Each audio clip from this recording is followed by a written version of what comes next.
August 13th is a date that's probably not even a blip on most NHL fans' radar. But now, for most Edmonton Oilers fans, it may be a date that lives on in infamy. So today we're asking the big question: has the Philip Broberg and Dylan Holloway signings cost the Edmonton Oilers 2 Stanley Cups? Hey everybody, welcome into Clearing the Benches, your one-stop shop for hockey content. If you go ahead and hit your subscribe button right now, you'll be sure to be in on all of our future videos. Well, when you look back a couple of summers ago, it was pretty shocking news. I know all the Oiler fans were up in arms about it.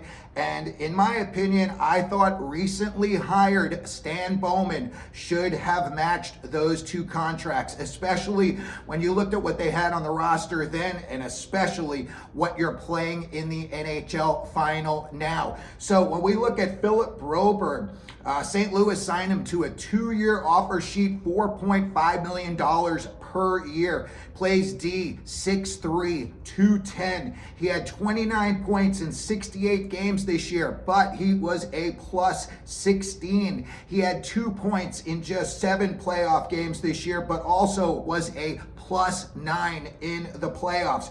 When I look at what the Edmonton Oilers are rolling out there on the back end right now, he is a much better option than Troy Stecher or Kulak, and now, as it's even turning out, Mattias Ekholm. And if you look at it, Ekholm makes $6 million per year, and that would have pretty much covered the money that you would have had to spend if you kept Broberg and Holloway. When we look at Dylan Holloway, the Blues signed him 2 years, $2.2 million a year. He plays center. The Oilers drafted him 14th overall just 4 years earlier. This past season, he had 63 points in 77 games.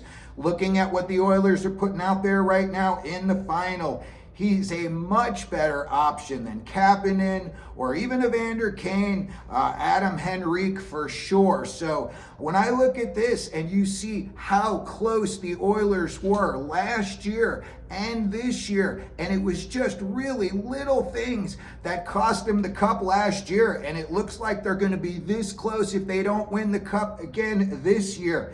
I got to ask the question if these 2 guys, when Bowman let them walk out the door, if that didn't just cost the Oilers 2 cups. We're going to have to see how it plays out. The Oilers have a chance. They're in a big hole. They got to win the next 2 games, or else they're going to lose their 2nd consecutive cup. And when I look back at something like this should be something that, the higher ups in Edmonton take a really big look at Stan Bowman and wonder, should this guy really be driving the ship at this point? So once again, when you're watching these NHL finals, you got to ask yourself the question: how much would Broberg and Holloway have helped the Edmonton Oilers?